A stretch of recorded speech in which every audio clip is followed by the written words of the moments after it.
The Call of Cthulhu by H.P. Lovecraft. Narrated by Brian Godwin. Found among the papers of the late Francis Wayland Thurston of Boston.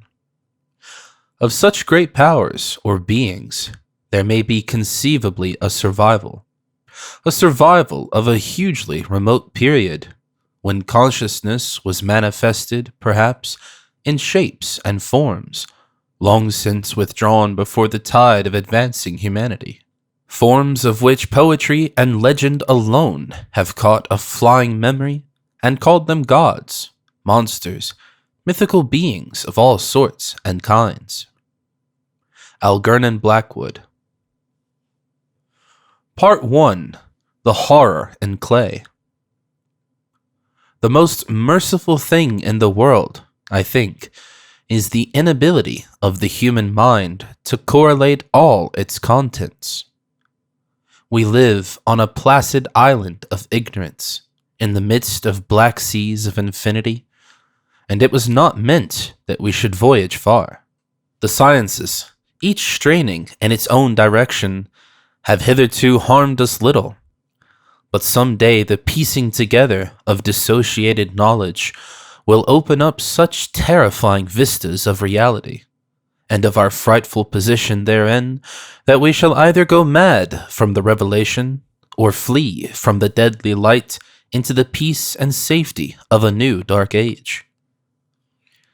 Theosophists have guessed at the awesome grandeur of the cosmic cycle, wherein our world and human race form transient incidents. They have hinted at strange survivals in terms which would freeze the blood, if not masked by a bland optimism. But it is not from them that there came the simple glimpse of forbidden aeons which chills me when I think of it, and maddens me when I dream of it. That glimpse, like all dread glimpses of truth, flashed out from an accidental piecing together of different things. In this case, an old newspaper item and the notes of a dead professor. I hope that no one will accomplish this piecing out. Certainly, if I live, I shall never knowingly supply a link in so hideous a chain. I think that the professor, too, intended to keep silent regarding the part he knew, and that he would have destroyed his notes had not sudden death seized him. My knowledge of the thing began in the winter of 1926 to 27, with the death of my grand-uncle, George Gamble Angel, Professor Emeritus of Semitic Languages in Brown University, Providence, Rhode Island. Professor Angel was widely known as an authority on ancient inscriptions, and had frequently been resorted to by the heads of prominent museums, so that his passing at the age of 92 may be recalled by many. Locally, interest was intensified by the obscurity of the cause of death. The professor has been stricken whilst returning from the Newport boat, falling suddenly, as witnesses said, after having been jostled by a nautical-looking Negro who had come from one of the queer, dark courts on the precipitous hillside, which formed a shortcut from the waterfront to the deceased's home in William Street. Physicians were unable to find any visible disorder, but concluded after perplexed debate that some obscure lesion of the heart, induced by the brisk ascent of so steep a hill by so elderly a man, was responsible for the end. At the time I saw no reason to dissent from this dictum, but latterly I am inclined to wonder, and more than wonder.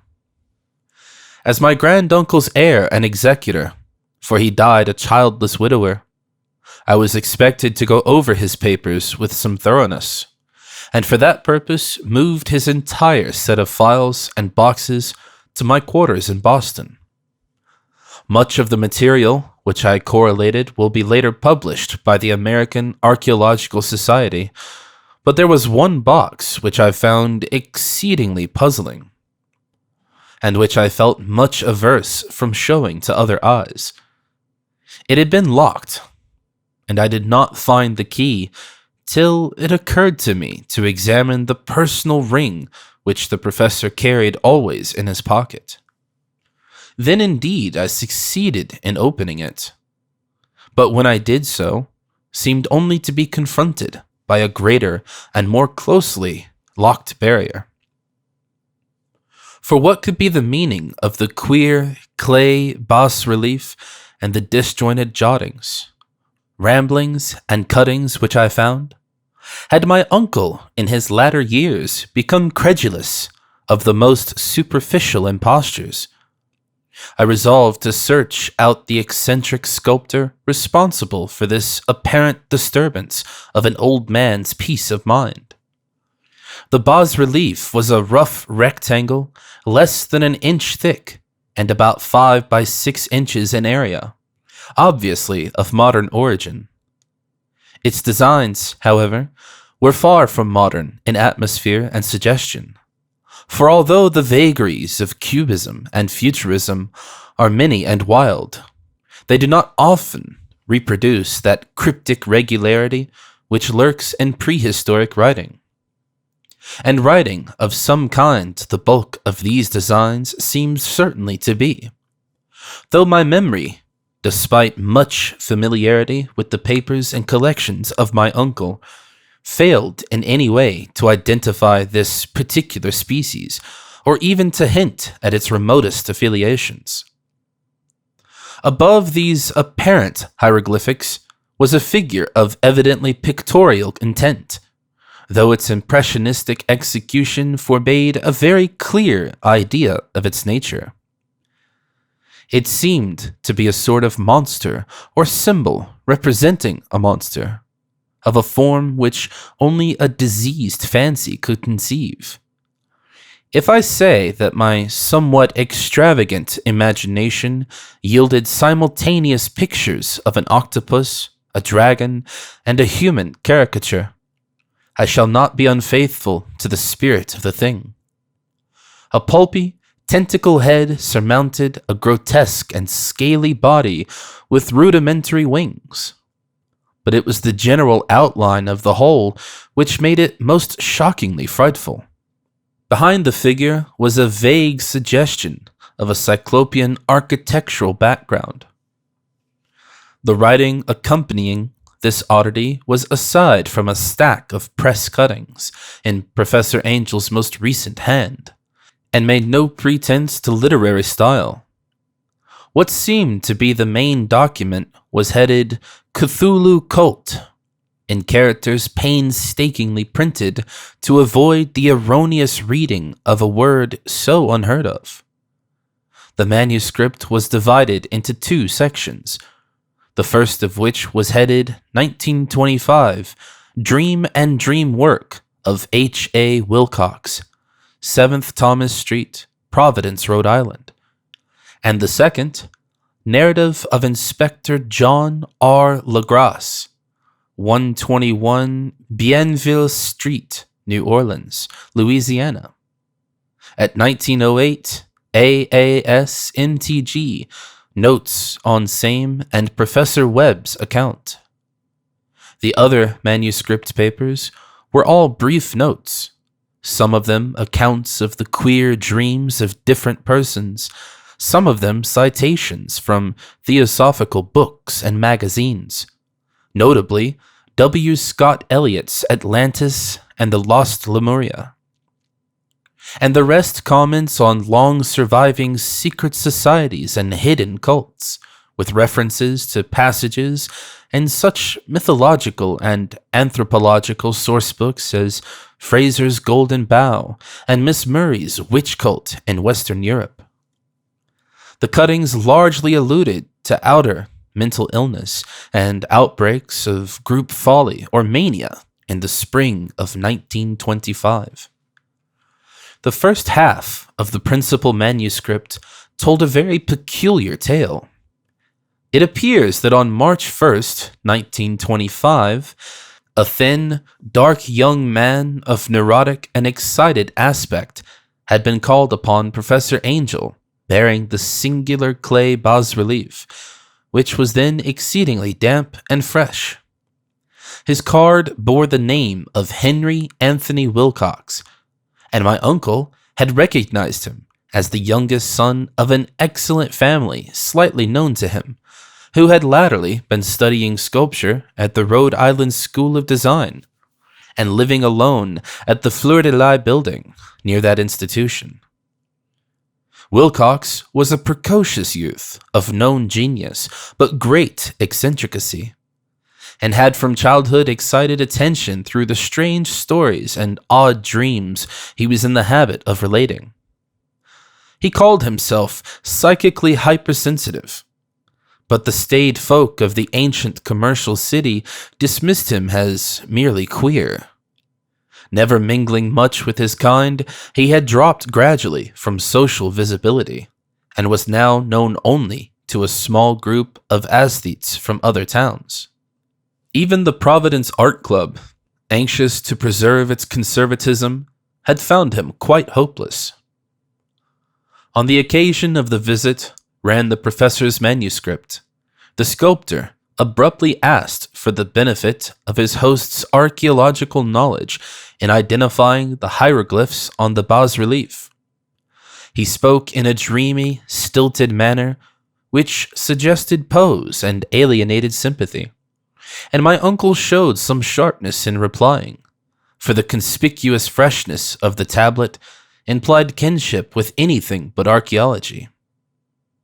Young Wilcox's rejoinder, which impressed my uncle enough to make him recall and record it verbatim, was of a fantastically poetic cast, which must have typified his whole conversation, and which I have since found highly characteristic of him.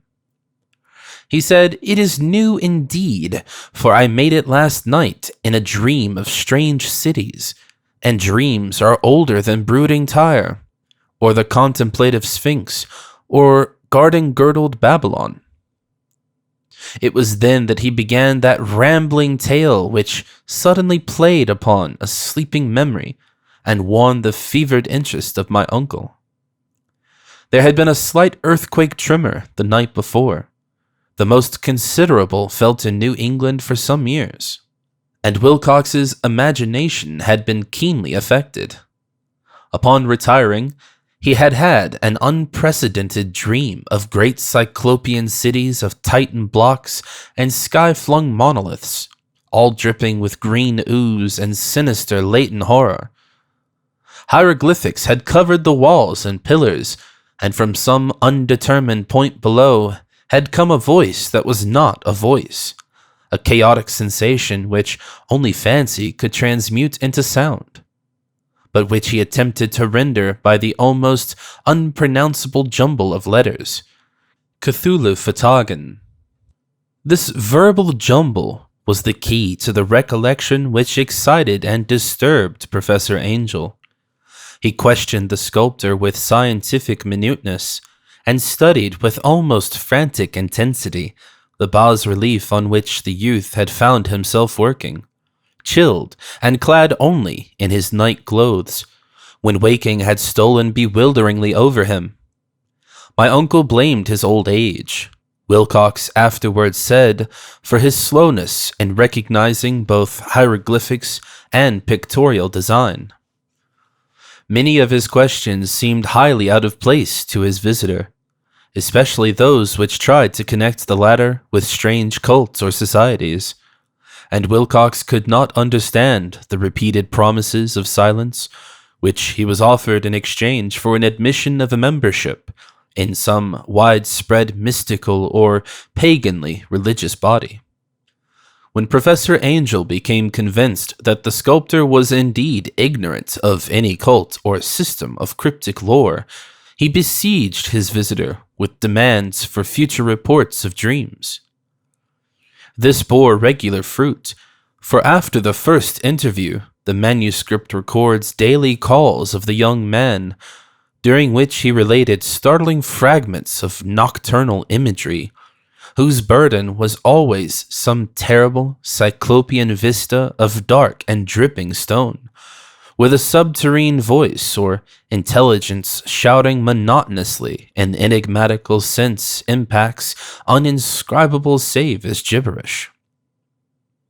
The two sounds most frequently repeated are those rendered by the letters Cthulhu and Riley. On March 23rd, the manuscript continued. Wilcox failed to appear, and inquiries at his quarters revealed that he had been stricken with an obscure sort of fever and taken to the home of his family in Waterman Street.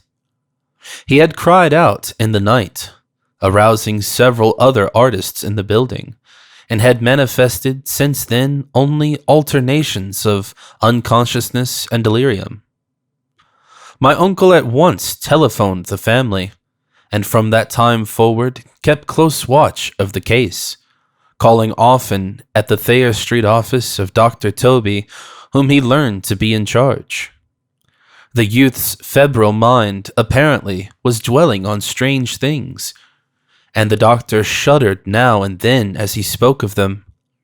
They included not only a repetition of what he had formerly dreamed, but touched wildly on a gigantic thing, miles high, which walked or lumbered about. He at no time fully described this object, but occasional frantic words, as repeated by Dr. Toby, convinced the professor that it must be identical with the nameless monstrosity he had sought to depict in his dream sculpture. Reference to this object, the doctor added, was invariably a prelude to the young man's subsidence into lethargy. His temperature, oddly enough, was not greatly above normal, but his whole condition was otherwise such as to suggest true fever rather than mental disorder. On April 2nd, at about 3 p.m., every trace of Wilcox's malady suddenly ceased. He sat upright in bed, astonished to find himself at home and completely ignorant of what had happened in dream or reality since the night of March 22nd. Pronounced well by his physician, he returned to his quarters in 3 days, but to Professor Angel he was of no further assistance. All traces of strange dreaming had vanished with his recovery, and my uncle kept no record of his night thoughts after a week of pointless and irrelevant accounts of thoroughly usual visions. Here the first part of the manuscript ended, but references to certain of the scattered notes gave me much material for thought. So much, in fact, that the only ingrained skepticism then forming my philosophy can account for my continued distrust of the artist. The notes in question were those descriptive of the dreams of various persons covering the same period as that in which young Wilcox had had his strange visitations. My uncle, it seems, had quickly instituted a prodigiously far-flung body of inquiries amongst nearly all the friends whom he could question without impertinence, asking for nightly reports of their dreams and the dates of any notable visions for some time past. The reception of his request seems to have been varied, but he must, at the very least, have received more responses than any ordinary man could have handled without a secretary. This original correspondence was not preserved, but his notes formed a thorough and really significant digest. Average people in society and business, New England's traditional salt of the earth, gave an almost completely negative result, though scattered cases of uneasy but formless nocturnal impressions appear here and there, always between March 23rd and April 2nd, the period of young Wilcox's delirium.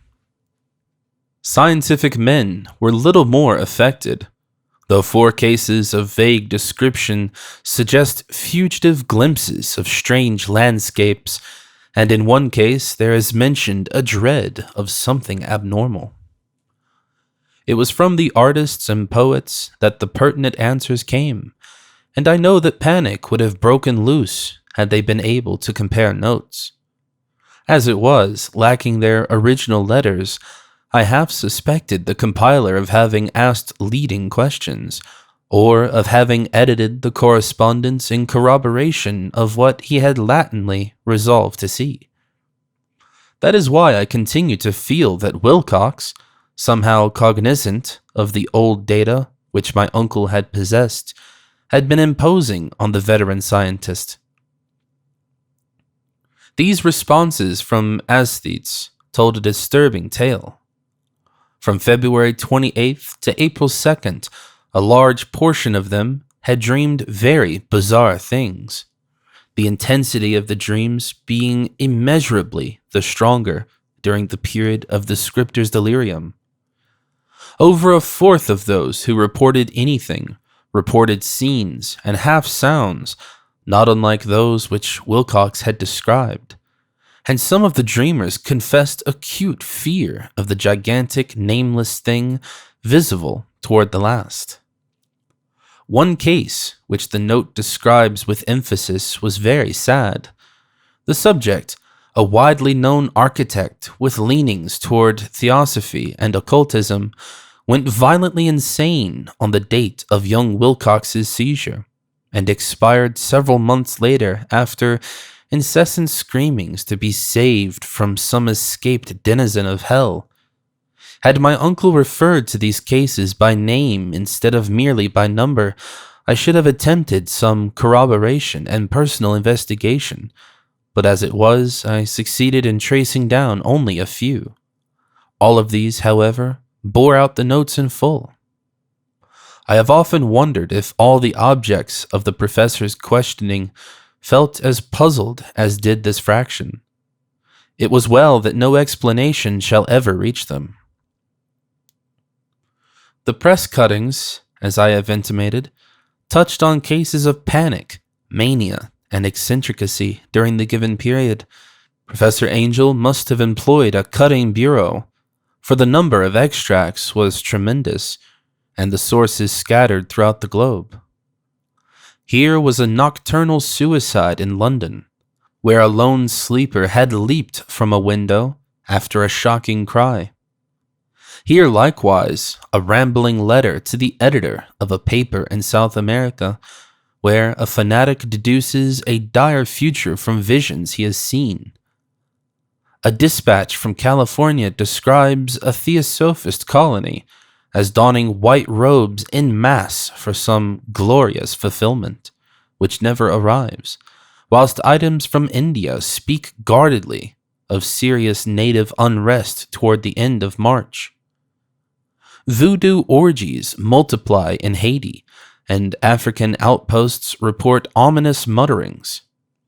American officers in the Philippines find certain tribes bothersome about this time, and New York policemen are mobbed by hysterical Levantines on the night of March 22nd and 23rd.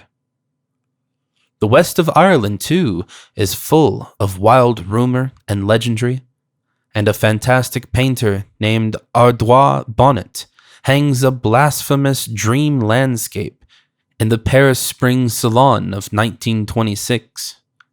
And so numerous are the recorded troubles in insane asylums that only a miracle can have stopped the medical fraternity from noting strange parallelisms and drawing mystified conclusions. A weird bunch of cuttings, all told, and I can at this date scarcely envisage the callous rationalism with which I set them aside. But I was then convinced that young Wilcox had known of the older matters mentioned by the professor.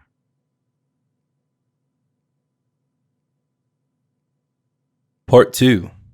The Tale of Inspector Legrasse. The older matters, which had made the sculptor's dream and bas-relief so significant to my uncle, formed the subject of the second half of his long manuscript. Once before, it appears, Professor Angel had seen the hellish outlines of the nameless monstrosity, puzzled over the unknown hieroglyphics, and heard the ominous syllables which can be rendered as only Cthulhu.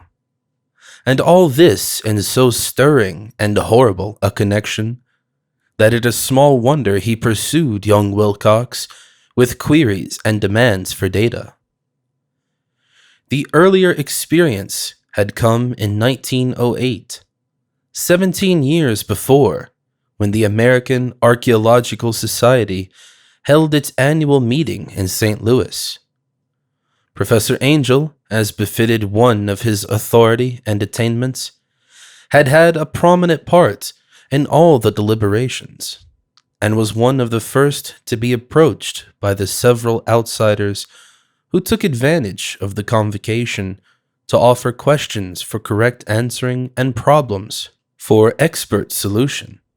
The chief of these outsiders, and in a short time the focus of interest for the entire meeting, was a commonplace-looking, middle-aged man who had traveled all the way from New Orleans for certain special information obtainable from any local source.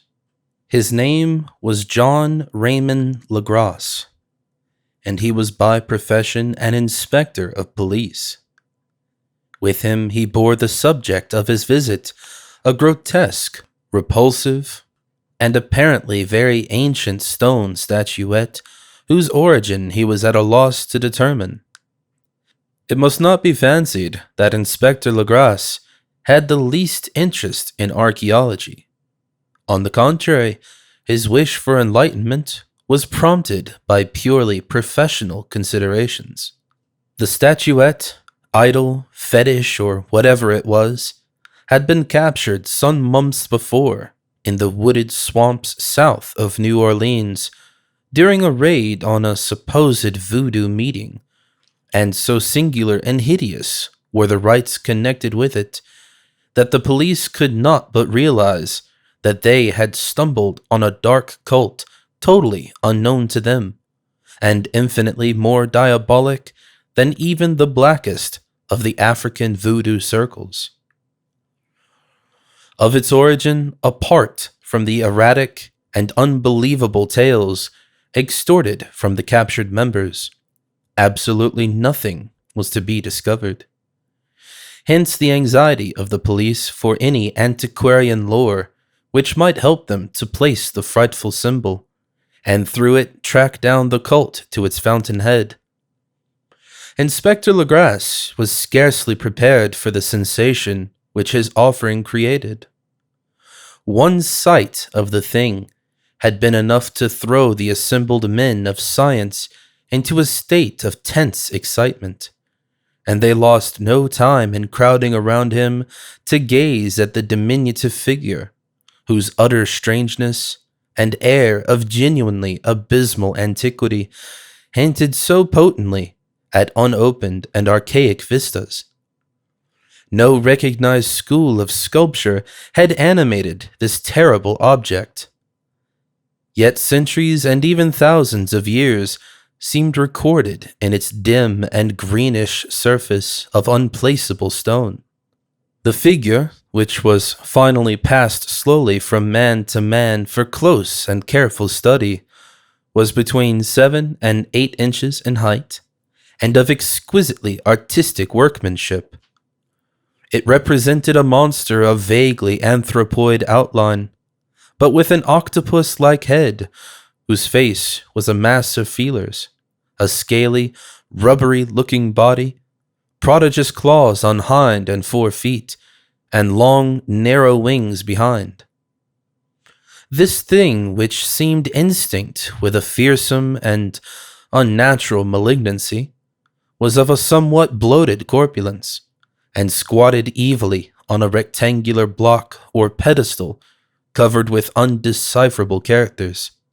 The tips of the wings touched the back edge of the block.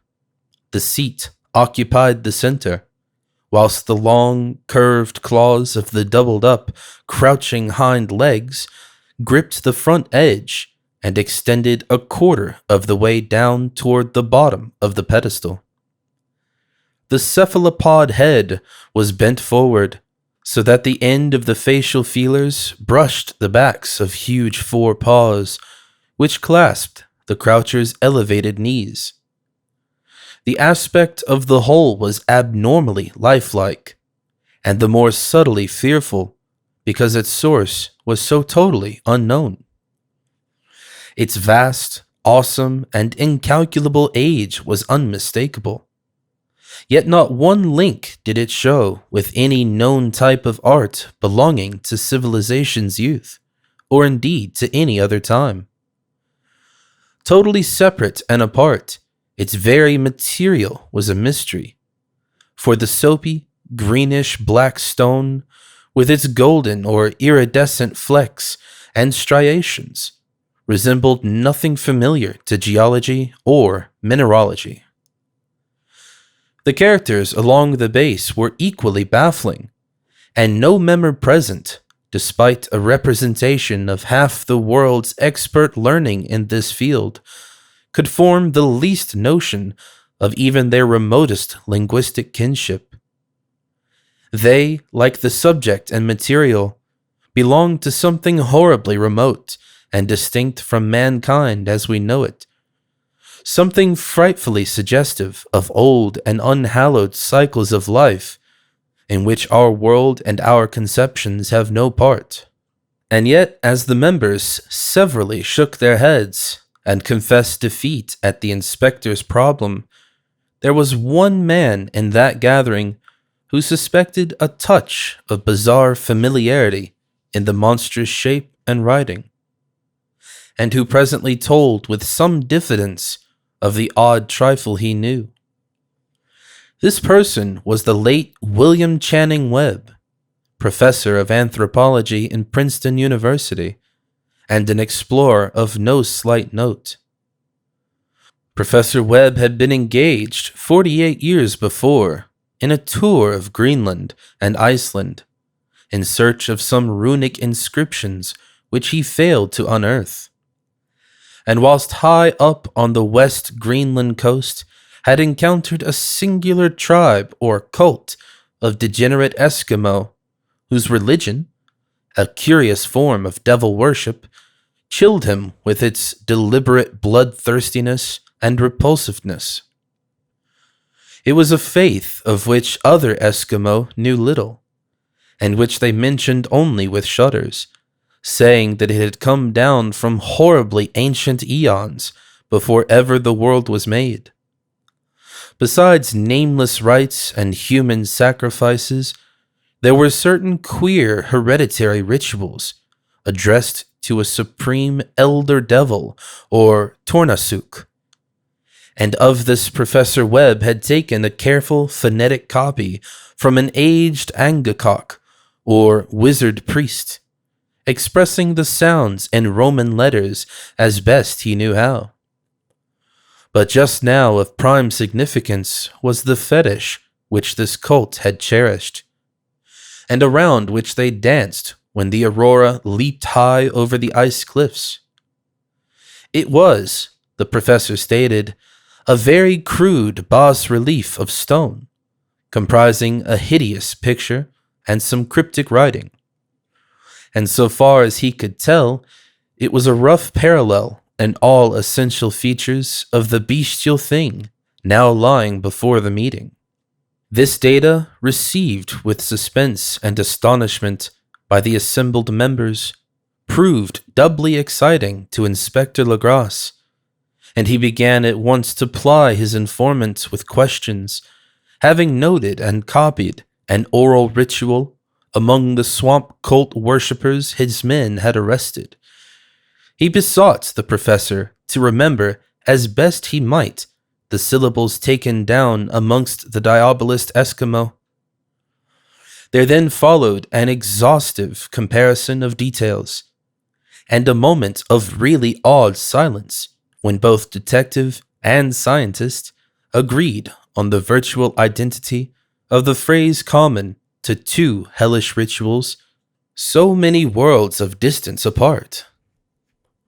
What, in substance, both the Eskimo wizards and the Louisiana swamp priests had chanted to their kindred idols was something very like this, the word divisions being guessed at from traditional breaks in the phrase as chanted aloud. Fen glui imglanof Cthulhu rile waganagel fatagan.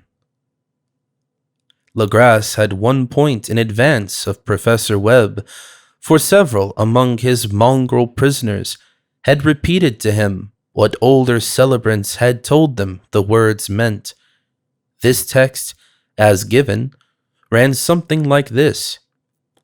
In his house at Ryla, dead Cthulhu waits dreaming. And now, in response to a general and urgent demand, Inspector Legrasse related as fully as possible his experience with the swamp worshippers, telling a story to which I could see my uncle attached profound significance. It savored of the wildest dreams of mythmaker and theosophist, and disclosed an astonishing degree of cosmic imagination among such half-castes and pariahs as might be expected to possess it. On November 1st, 1907, there had come to New Orleans police a frantic summons from the swamp and lagoon country to the south.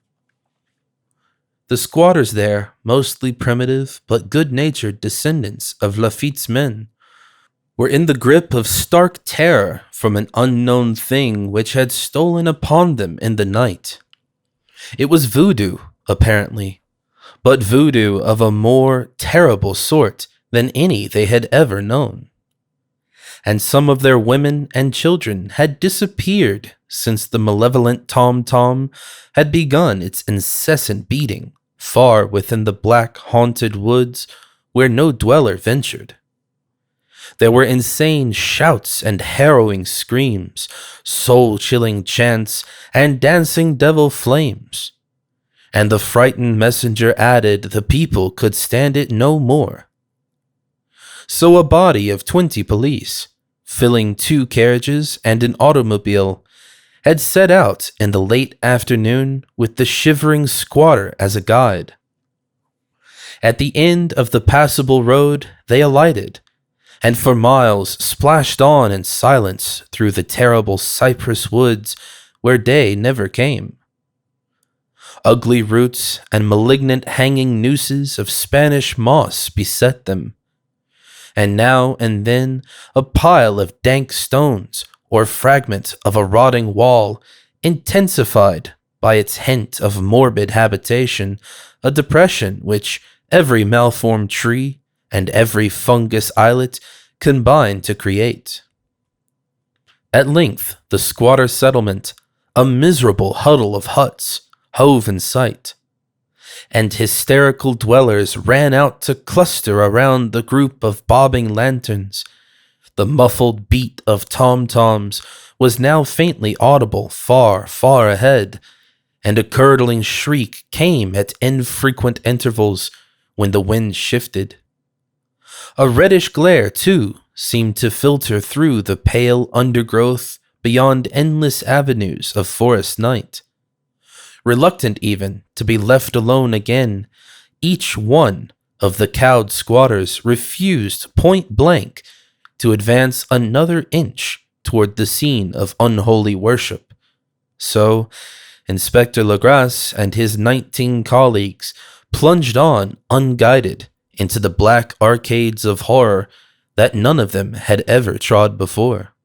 The region now entered by the police was one of traditionally evil repute, substantially unknown and untraversed by white men.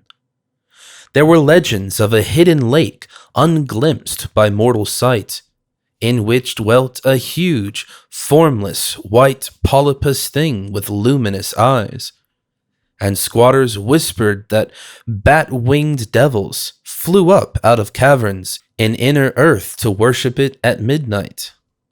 They said it had been there before D'Elberville, before La Sella, before the Indians, and before even the wholesome beasts and birds of the woods. It was nightmare itself, and to see it was to die. but it made men dream, and so they knew enough to keep away. The present voodoo orgy was, indeed, on the merest fringe of this abhorred area, but that location was bad enough. Hence, perhaps, the very place of the worship had terrified the squatters more than the shocking sounds and incidents. Only poetry or madness could do justice to the noises heard by Legras's men as they plowed on through the black morass toward the red glare and the muffled tom-toms. There are vocal qualities peculiar to men and vocal qualities peculiar to beast, and it is terrible to hear the one when the source should yield the other. Animal fury and orgiastic license here whipped themselves to demonic heights by howls and squawking ecstasies that tore and reverberated through those nighted woods like pestilential tempests from the gulfs of hell. Now and then the less organized ululation would cease, and from what seemed a well-drilled choir of hoarse voices would rise and sing-song chant that hideous phrase or ritual. Fin glui imglanof Cthulhu rile waganagal fatagan. Then the men, having reached a spot where the trees were thinner, came suddenly in sight of the spectacle itself. 4 of them reeled, 1 fainted, and 2 were shaken into a frantic cry, which made the cacophony of the orgy fortunately deadened. Legras dashed swamp water on the face of the fainting man, and all stood trembling and nearly hypnotized with horror. In a natural glade of the swamp stood a grassy island of perhaps an acre's extent, clear of trees and tolerably dry. On this now leaped and twisted a more indescribable horde of human abnormality than any but a semi or an Angarola could paint. Void of clothing, this hybrid spawn were braying, bellowing, and writhing about a monstrous ring-shaped bonfire, in the center of which, revealed by occasional rifts in the curtain of flame, stood a great granite monolith, some 8 feet in height, on top of which, incongruous with its diminutiveness, rested the noxious carven statuette. From a wide circle of 10 scaffolds set up at regular intervals, with the flame-girt monolith as the center hung, head downward, the oddly marred bodies of the helpless squatters who had disappeared. It was inside this circle that the ring of worshippers jumped and roared, the general direction of the mass motion being from left to right, and endless bacchanal between the ring of bodies and the ring of fire. It may have been only imagination, and it may have been only echoes which induced one of the men, an excitable Spaniard, to fancy he heard antiphonal responses to the ritual from some far and unillumined spot deeper within the wood of ancient legendry and horror. This man, Joseph D. Galvez, I later met and questioned, and he proved distractingly imaginative. He indeed went so far as to hint of the faint beating of great wings, and a glimpse of shining eyes, and a mountainous white bulk beyond the remotest trees. But I suppose he had been hearing too much native superstition. Actually, the horrified pause of the men was of comparatively brief duration.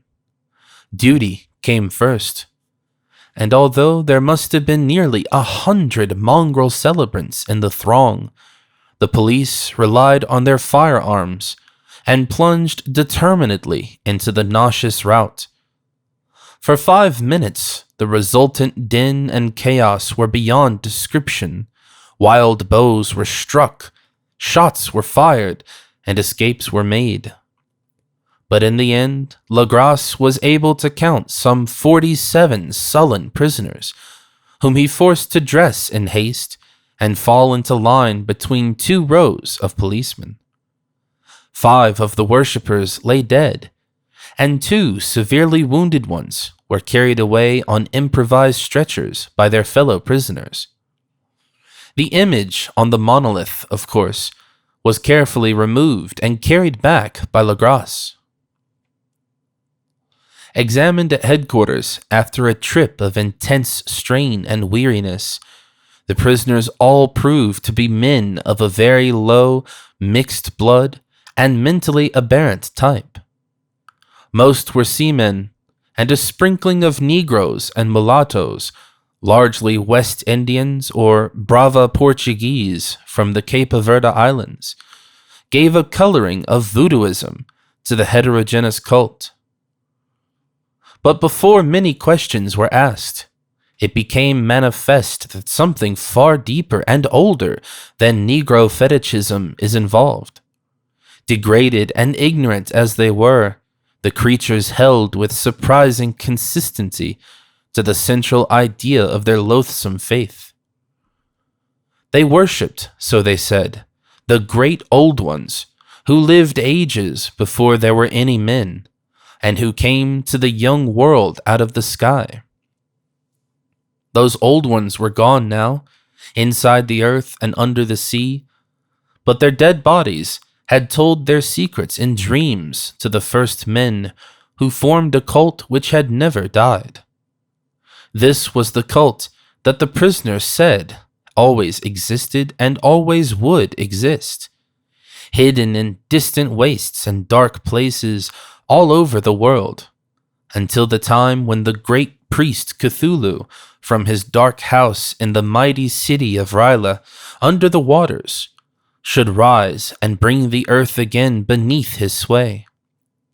Some day he would call, when the stars were ready, and the secret cult would always be waiting to liberate him. Meanwhile, no more must be told. There was a secret which even torture could not extract. Mankind was not absolutely alone among the conscious things of earth, for shapes came out of the dark to visit the faithful few. But these were not the great old ones. No man had ever seen the old ones. The carven idol was great Cthulhu, but none might say whether or not the others were precisely like him. No one could read the old writing now, but things were told by words of mouth. The chanted ritual was not the secret. That was never spoken aloud, only whispered. The chant meant only this: in his house at R'lyeh, dead Cthulhu waits dreaming. Only 2 of the prisoners were found sane enough to be hanged, and the rest were committed to various institutions. All denied a part in the ritual murders, and averred that the killing had been done by black-winged ones, which had come to them from their immemorial meeting place in the haunted wood. But of those mysterious allies, no coherent account could ever be gained. What the police did extract came mainly from an immensely aged mestizo man named Castro, who claimed to have sailed to strange ports and talked with undying leaders of the cult in the mountains of China. Old Castro remembered bits of hideous legend that paled the speculations of theosophists and made man and the world seem recent and transient indeed. There had been aeons when other things ruled on the earth, and they had had great cities. Remains of them, he said, the deathless Chinaman had told him, were still to be found as cyclopean stones on islands in the Pacific. They all died vast epochs of time before man came, but there were arts which could revive them, when the stars had come round again to the right positions in the cycle of eternity. They had, indeed, come themselves from the stars and brought their images with them. These great old ones, Castro continued, were not composed altogether of flesh and of blood. They had shape, for did not this star-fashioned image prove it? But that shape was not made of matter. When the stars were right, they could plunge from world to world through the sky. But when the stars were wrong, they could not live. But although they no longer lived, they would never really die. They all lay in stone houses in their great city of Ryle, preserved by the spells of mighty Cthulhu for a glorious resurrection when the stars and the earth might once more be ready for them. But at that time, some force from outside must serve to liberate their bodies. The spells that preserved them intact likewise prevented them from making an initial move, and they could only lie awake in the dark and think whilst uncounted millions of years rolled by. They knew all that was occurring in the universe, but their mode of speech was transmitted thought. Even now they talked in their tombs, when after infinities of chaos the first men came. The great old ones spoke to the sensitive among them by molding their dreams. For only thus could their language reach the fleshy minds of mammals. Then, whispered Castro, those first men formed the cult around small idols which the great ones showed them. Idols brought in dim eras from dark stars. That cult would never die till the stars came right again, and the secret priests would take great Cthulhu from his tomb to revive his subjects and resume his rule of earth. The time would be easy to know, for then mankind would have become as the great old ones, free and wild and beyond good and evil, with laws and morals thrown aside, and all men shouting and killing and reveling in joy. Then the liberated old ones would teach them new ways to shout and kill and revel and enjoy themselves, and all the earth would flame with a holocaust of ecstasy and freedom. Meanwhile, the cult, by appropriate rites, must keep alive the memory of those ancient ways and shadow forth the prophecy of their return. In the elder time, chosen men had talked with the entombed old ones in dreams. But then something had happened. The great stone city Ryle, with its monoliths and sepulchres, had sunk beneath the waves, and the deep waters, full of the one primal mystery through which not even thought can pass, had cut off the spectral intercourse. But memory never died, and high priests said that the city would rise again when the stars were right. They came out of the earth, the black spirits of earth, moldy and shadowy, and full of dim rumors picked up in caverns beneath forgotten sea bottoms. But of them old Castro dared not speak much. He cut himself off hurriedly, and no amount of persuasion or subtlety could elicit more in this direction. The size of the old ones, too, he curiously declined to mention. Of the cult, he said that he thought the center lay amid the pathless deserts of Arabia, where Iram, the city of pillars, dreams hidden and untouched. It was not allied to the European witch cult, and was virtually unknown beyond its members. No book had ever really hinted of it, though the deathless Chinaman said that there were double meanings in the Necronomicon of the mad Arab Abdul al-Hazred, which the initiated might read as they chose, especially the much-discussed couplet, "That is not dead which can eternal lie, and with strange eons even death may die. Legras, deeply impressed and not a little bewildered, had inquired in vain concerning the historic affiliations of the cult. Castro, apparently, had told the truth when he said that it was wholly secret.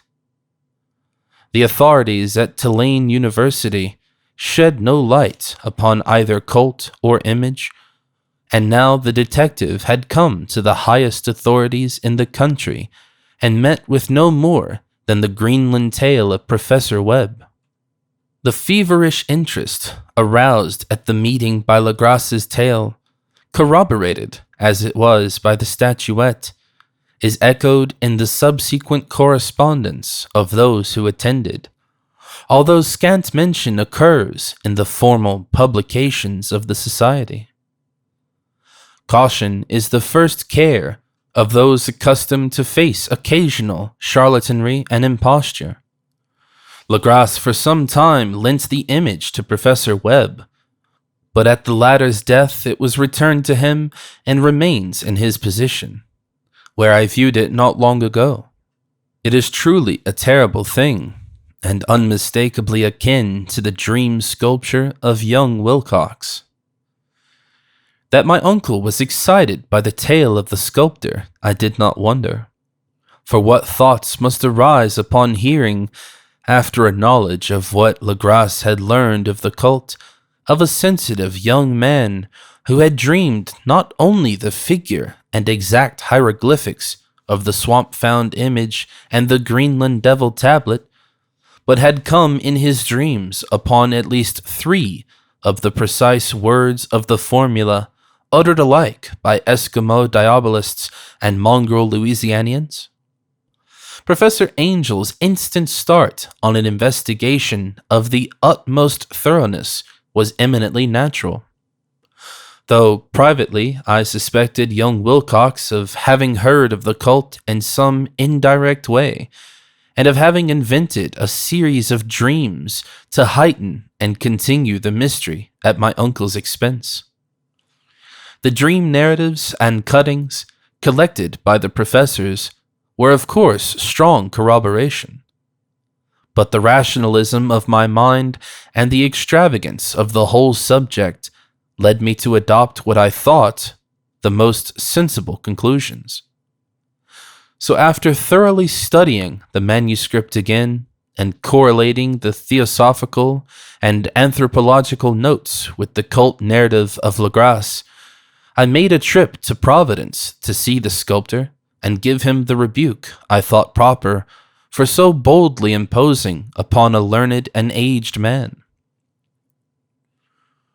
Wilcox still lived alone in the Fleur-de-Lis building in Thomas Street, a hideous Victorian imitation of 17th century Breton architecture, which flaunts its stuccoed front amidst the lovely colonial houses on the ancient hill, and under the very shadow of the finest Georgian steeple in America. I found him at work in his rooms, and at once conceded from the specimens scattered about that his genius is indeed profound and authentic. He will, I believe, sometime be heard from as one of the great decadents, for he has crystallized in clay and will one day mirror in marble those nightmares and fantasies which Arthur Machen evokes in prose, and Clark Ashton Smith makes visible in verse and in painting.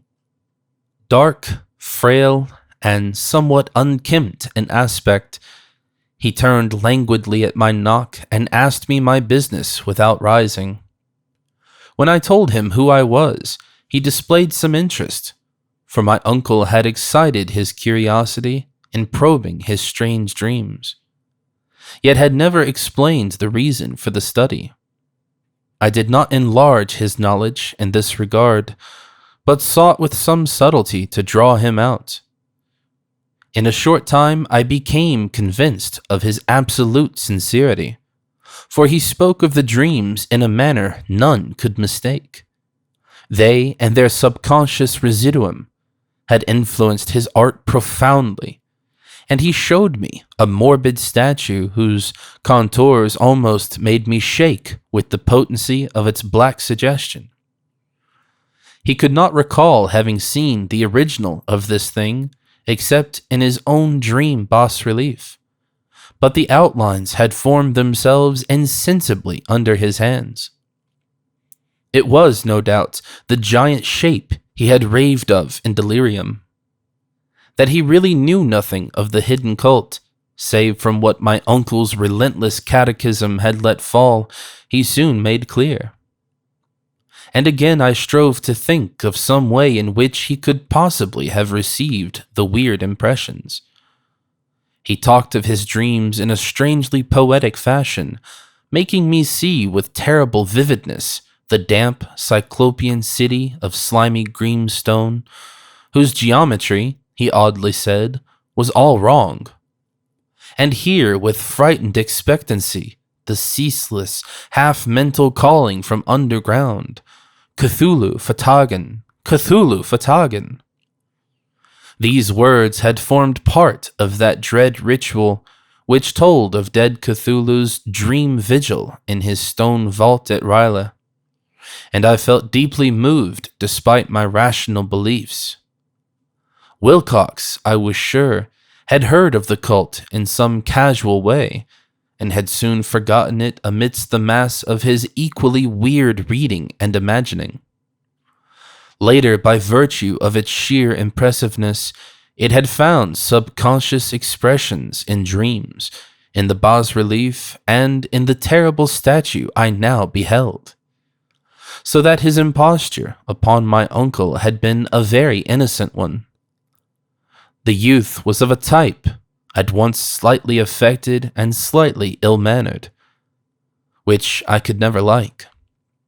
But I was willing enough now to admit both his genius and his honesty. I took leave of him amicably, and wished him all the success his talent promises.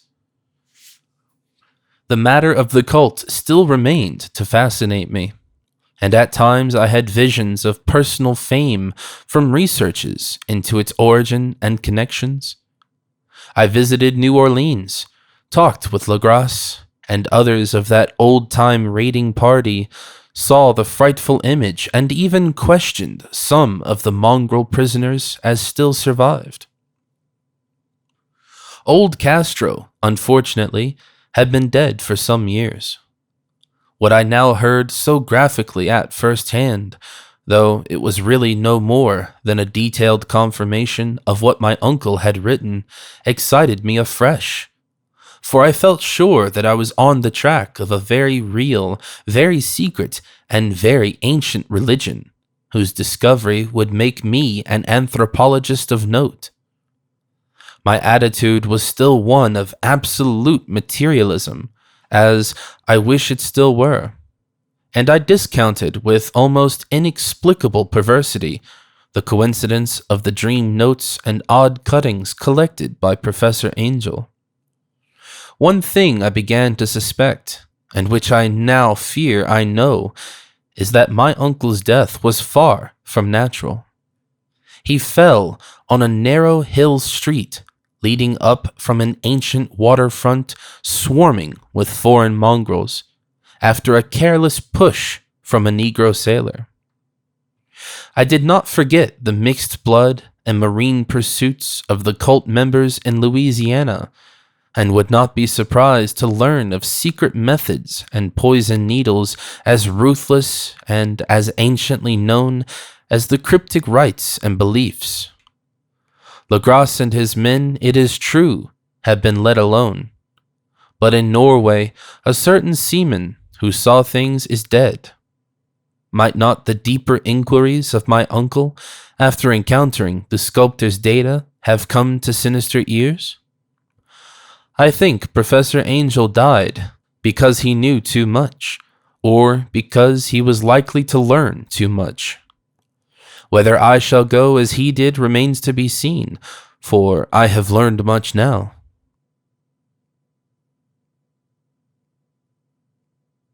Part 3. The Madness from the Sea. If ever heaven wishes to grant me a boon, it will be a total effacing of the results of a mere chance which fixed my eye on a certain stray piece of shelf paper. It was nothing on which I would naturally have stumbled in the course of my daily round, for it was an old number of an Australian journal, the Sydney Bulletin for April 18th, 1925. It had escaped even the Cutting Bureau, which had at the time of its issuance been avidly collecting material for my uncle's research. I had largely given over my inquiries into what Professor Angel called the Cthulhu cult, and was visiting a learned friend in Paterson, New Jersey, the curator of a local museum and a mineralogist of note.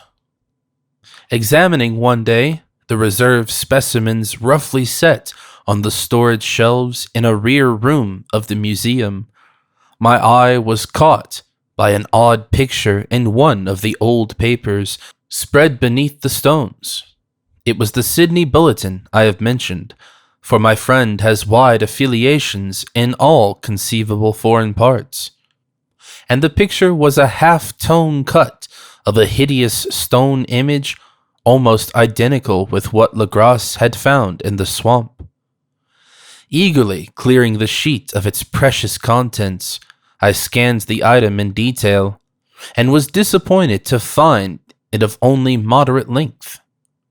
What it suggested, however, was of portentous significance to my flagging quest, and I carefully tore it out for immediate action.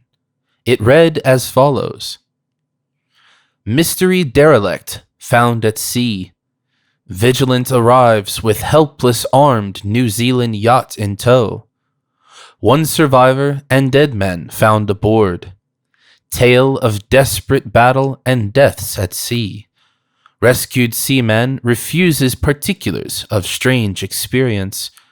Odd idol found in his possession. Inquiry to follow.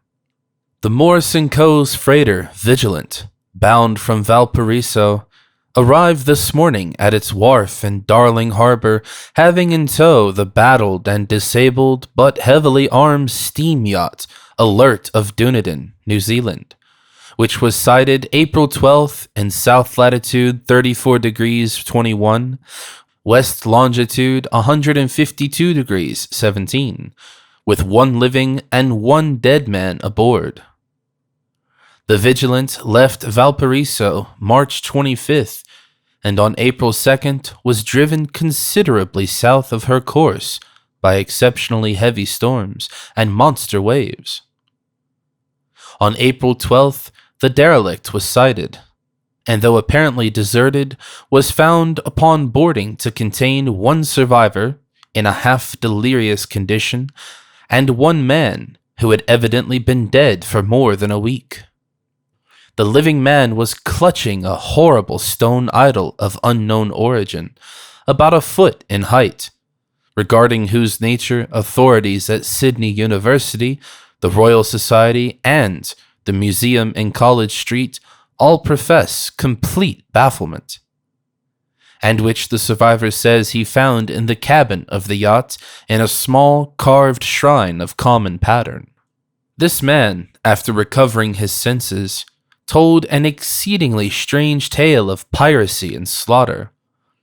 He is Gustav Johansen, a Norwegian of some intelligence, and had been second mate of the two-masted schooner Emma of Auckland, which sailed for Callao February 20th with a complement of 11 men. The Emma, he says, was delayed and thrown widely south of her course by the great storm of March 1st, and on March 22nd, in south latitude 49 degrees 51, west longitude 128 degrees 34, encountered the Alert, manned by a queer and evil-looking crew of Kanakas and half-castes. Being ordered peremptorily to turn back, Captain Collins refused, whereupon the strange crew began to fire savagely and without warning upon the schooner with a peculiar heavy battery of brass cannon forming part of the yacht's equipment. The Emma's men showed fight, said the survivor, and though the schooner began to sink from shots beneath the waterline, they managed to heave alongside their enemy and board her, grappling the savage crew on the yacht's deck and being forced to kill them all, the number being slightly superior, because of their particularly abhorrent and desperate, though rather clumsy mode of fighting. 3 of the Emma's men, including Captain Collins and First Mate Green, were killed, and the remaining 8, under Second Mate Johansen, proceeded to navigate the captured yacht, going ahead in their original direction to see if any reason for their ordering back had existed. The next day, it appears, they raised and landed on a small island, although none is known to exist in that part of the ocean. And 6 of the men somehow died ashore, though Johansen is queerly reticent about this part of his story, and speaks only of their falling into a rock chasm. Later, it seems, he and one companion boarded the yacht and tried to manage her, but were beaten about by the storm of April 2nd. From that time till his rescue on the 12th, the man remembers little, and he does not even recall when William Bryden, his companion, died. Bryden's death reveals no apparent cause, and was probably due to excitement or exposure. Cable advices from Dunedin report that the Alert was well known there as an island trader, and bore an evil reputation along the waterfront. It was owned by a curious group of half-castes whose frequent meetings and night trips to the woods attracted no little curiosity, and it had set sail in great haste just after the storm and earth tremors of March 1st. Our Auckland correspondent gives the Emma and her crew an excellent reputation, and Johansen is described as a sober and worthy man. The Admiralty will institute an inquiry on the whole matter beginning tomorrow, at which every effort will be made to induce Johansen to speak more freely than he has done hitherto. This was all, together with the picture of that hellish image, but what a train of ideas it started in my mind. Here were new treasuries of data on the Cthulhu cult, and evidence that it had strange interests at sea as well as on land. What motive prompted the hybrid crew to order back the Emma as they sailed about with their hideous idol? What was the unknown island on which 6 of the Emma's crew had died, and about which the mate Johansen was so secretive? What had the Vice Admiralty's investigation brought out? And what was known of the noxious cult in Dunedin? And most marvelous of all, what deep and more than natural linkage of dates was this which give a malign and now undeniable significance to the various turns of events so carefully noted by my uncle? March 1st, our February 28th, according to the international dateline, the earthquake and storm had come. From Dunedin, the Alert and her noisome crew had darted eagerly forth as if imperiously summoned, and on the other side of the earth, poets and artists had begun to dream of a strange, dank cyclopean city, whilst a young sculptor had molded in his sleep the form of the dreaded Cthulhu. March 23rd, the crew of the Emma landed on an unknown island and left 6 men dead. And on that date, the dreams of sensitive men assumed a heightened vividness and darkened with dread of a giant monster's malign pursuit, whilst an architect had gone mad and a sculptor had lapsed suddenly into delirium. And what of this storm of April 2nd, the date on which all dreams of the dank city ceased, and Wilcox emerged unharmed from the bondage of strange fever?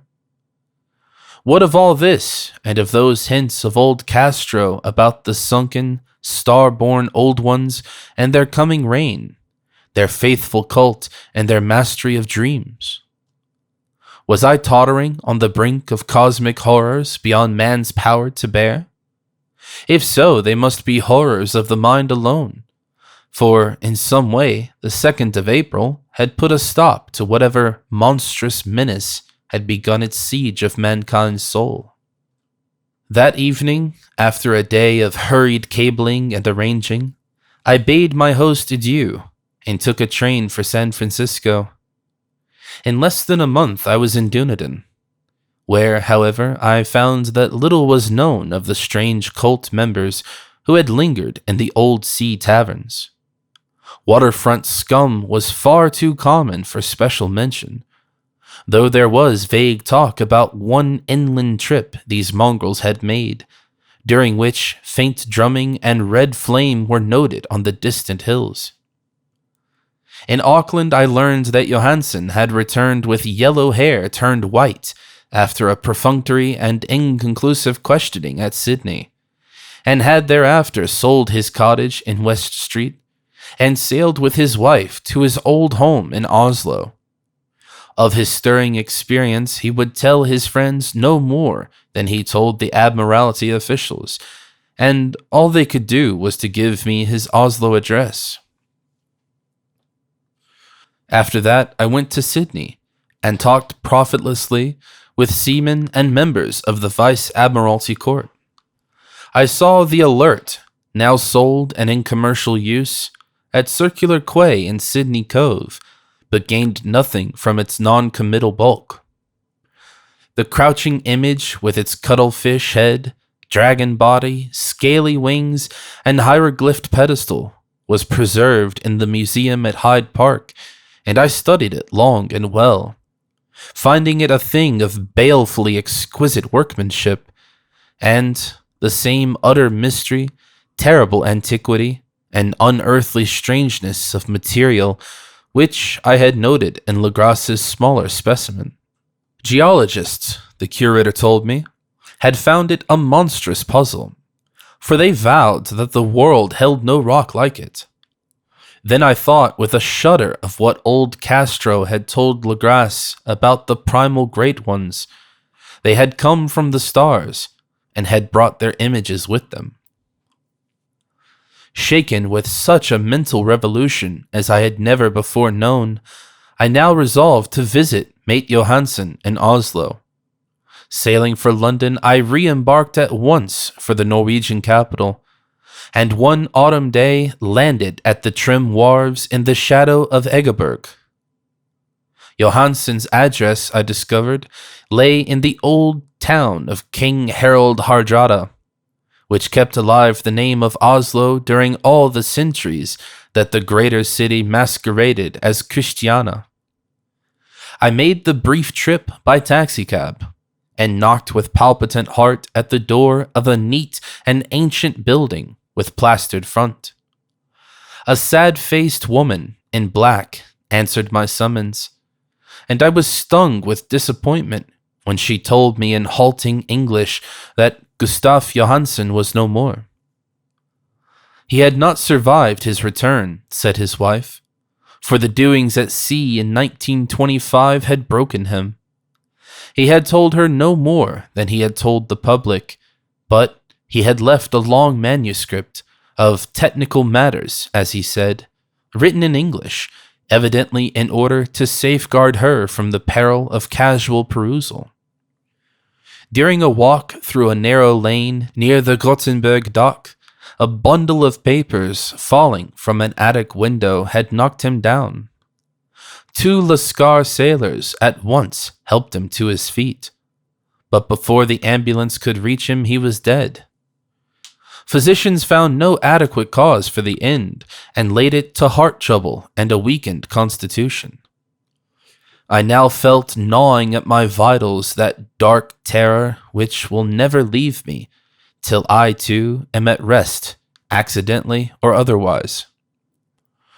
Persuading the widow that my connection with her husband's technical matters was sufficient to entitle me to his manuscript, I bore the document away and began to read it on the London boat. It was a simple, rambling thing, a naive sailor's effort at a post facto diary, and strove to recall day by day that last awful voyage. I cannot attempt to transcribe it verbatim in all its cloudiness and redundance, but I will tell its gist enough to show why the sound of the water against the vessel's sides became so unendurable to me that I stopped my ears with cotton. Johansen, thank God, did not know quite all, even though he saw the city and the thing. But I shall never sleep calmly again when I think of the horrors that lurk ceaselessly behind life in time and in space, and of those unhallowed blasphemies from elder stars which dream beneath the sea, known and favored by a nightmare cult ready and eager to loose them on the world whenever another earthquake shall heave their monstrous stone city again to the sun and the air. Johansen's voyage had begun just as he told it to the Vice-Admiralty. The Emma, in ballast, had cleared Auckland on February 20th, and had felt the full force of the earthquake-born tempest which must have heaved up from the sea bottom the horrors that filled men's dreams. Once more under control, the ship was making good progress when held up by the Alert on March 22nd. And I could feel the mate's regret as he wrote of her bombardment and sinking. Of the swarthy cult fiends on the Alert he speaks with significant horror. There was some peculiarly abominable quality about them, which made their destruction seem almost a duty. And Johansen shows ingenuous wonder at the charge of ruthlessness brought against his party during the proceedings of the Court of Inquiry.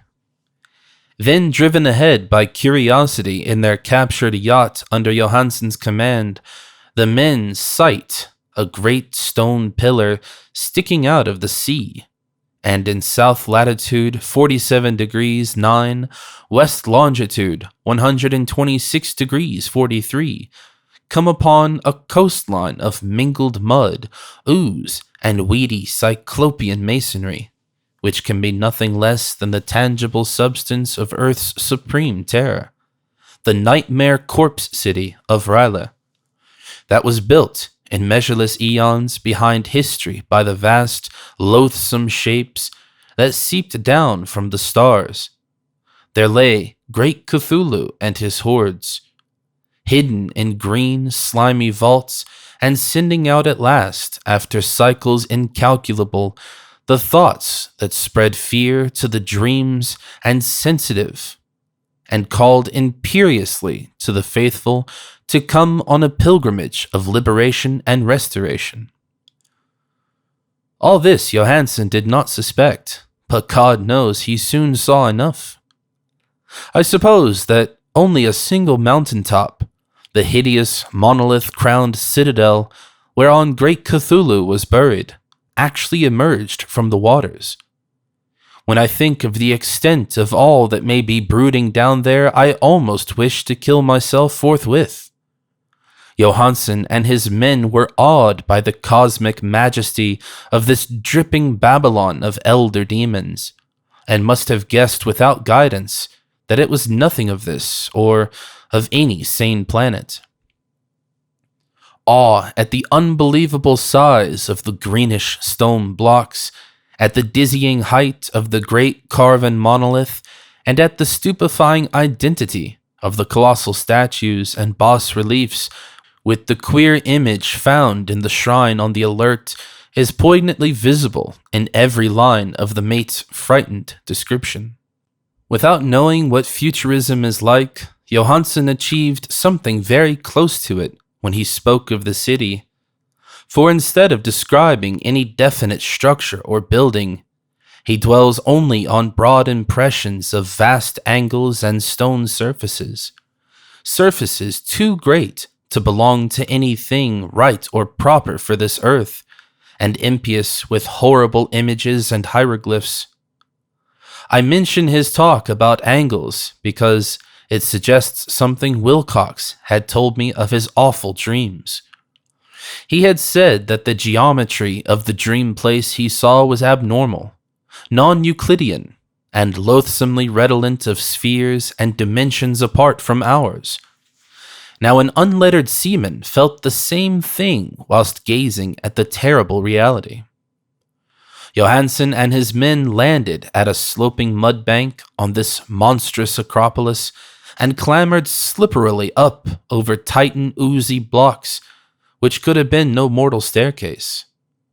The very sun of heaven seemed distorted when viewed through the polarizing miasma welling out from this sea-soaked perversion, and twisted menace and suspense lurked leeringly in those crazily elusive angles of carven rock, where a second glance showed concavity after the first showed convexity. Something very like fright had come over all the explorers before anything more definite than rock and ooze and weed was seen. Each would have fled had he not feared the scorn of the others, and it was only half-heartedly that they searched, vainly as it proved, for some portable souvenir to bear away. It was Rodriguez the Portuguese who climbed up the foot of the monolith and shouted of what he had found.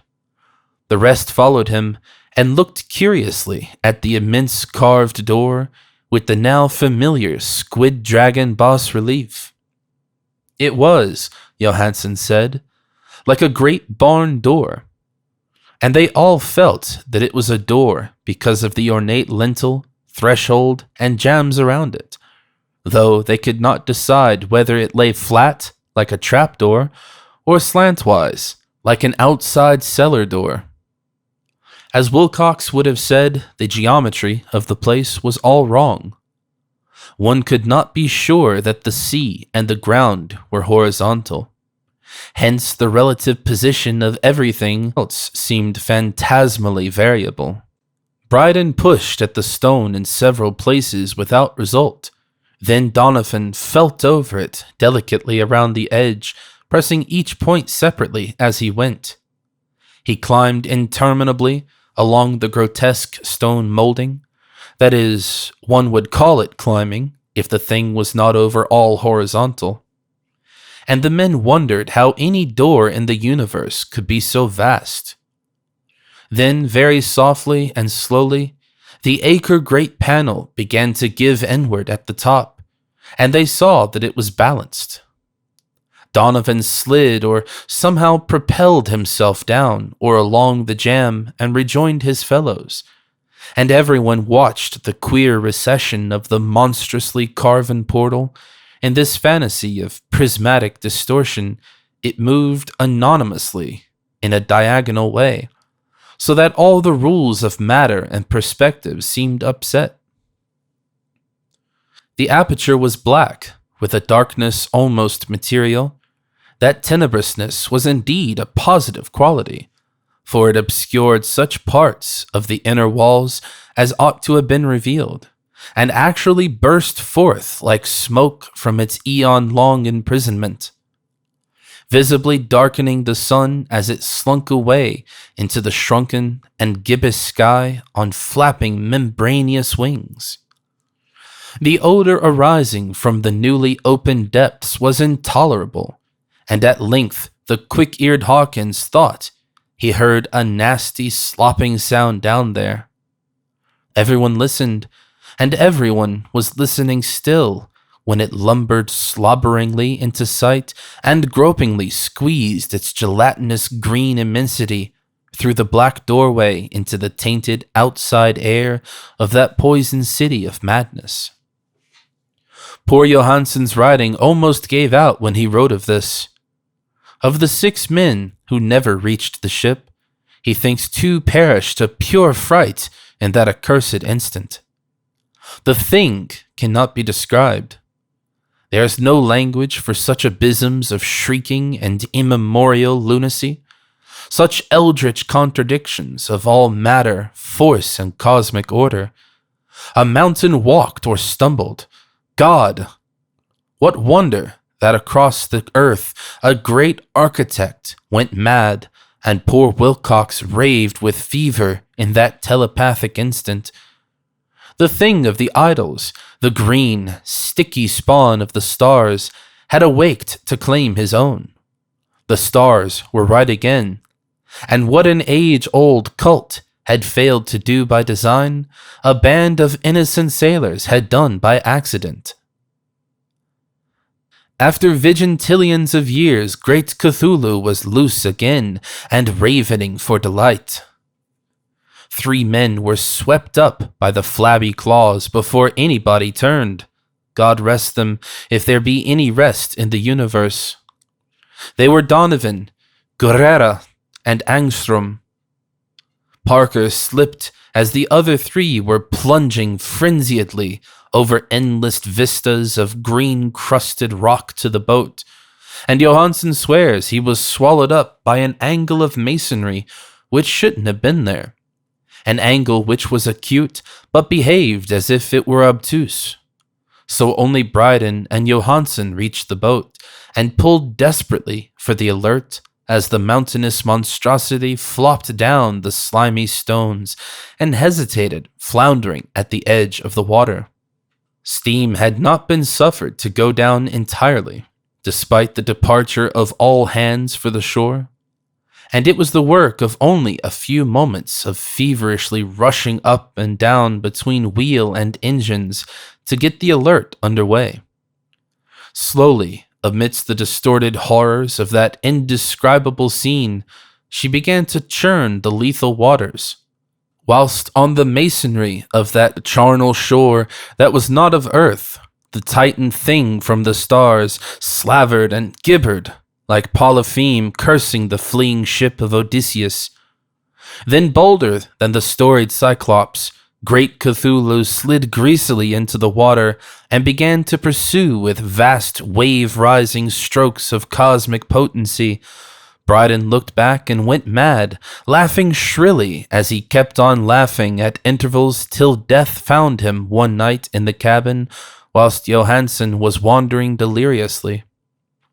But Johansen had not given out yet, knowing that the thing could surely overtake the Alert until steam was fully up. He resolved on a desperate chance, and setting the engine for full speed, ran lightning-like on deck and reversed the wheel.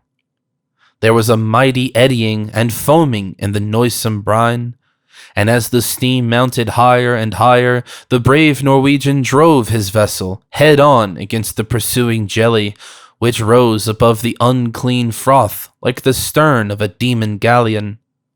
The awful squid head with writhing feelers came nearly up to the bowsprit of the sturdy yacht, but Johansen drove on relentlessly. There was a bursting as of an exploding bladder, a slushy nastiness as of a cloven sunfish, a stench as of 1,000 open graves, and a sound that the chronicler would not put on paper. For an instant the ship was befouled by an acrid and blinding green cloud, and then there was only a venomous seething astern, where, God in heaven, the scattered plasticity of that nameless sky spawn was nebulously recombining in its hateful original form, while its distance widened every second as the Alert gained impetus from its mounting steam. That was all. After that, Johansen only brooded over the idol in the cabin and attended to a few matters of food for himself and the laughing maniac by his side. He did not try to navigate after the first bold flight, for the reaction had taken something out of his soul. Then came the storm of April 2nd, and a gathering of the clouds about his consciousness. There is a sense of spectral whirling through liquid gulfs of infinity, of dizzying rides through reeling universes on a comet's tail, and of hysterical plunges from the pit to the moon, and the moon back again to the pit, all livened by a cachinnating chorus of the distorted, hilarious elder gods, and the green, bat-winged, mocking imps of Tartarus. Out of that dream came rescue, the vigilant, The Vice Admiralty Court, the streets of Dunedin, and the long voyage back home to the old house by the Egeberg. He could not tell. They would think him mad. He would write of what he knew before death came, but his wife must not guess. Death would be a boon if only it could blot out the memories. That was the document I read, and now I have placed it in a tin box beside the bas relief and the papers of Professor Angel. With it shall go this record of mine, this test of my own sanity, wherein is pieced together that which I hope may never be pieced together again. I have looked upon all that the universe has to hold of horror, and even the skies of spring and the flowers of summer must ever afterward be poison to me. But I do not think my life will be long. As my uncle went, as poor Johansen went, so I shall go. I know too much, and the cult still lives. Cthulhu still lives too, I suppose, again in that chasm of stone which has shielded him since the sun was young. His accursed city is sunken once more, for the Vigilance sailed over the spot after the April storm. But his ministers on earth still bellow and prance and slay around idol-capped monoliths and lonely places. He must have been trapped by the sinking whilst within his black abyss, or else the world would by now be screaming with fright and frenzy. Who knows the end? What has risen may sink, and what has sunk may rise. Loathsomeness waits and dreams in the deep, and decay spreads over the tottering cities of men. A time will come, but I must not and cannot think. Let me pray that if I do not survive this manuscript, my executors may put caution before audacity and see that it meets no other eye.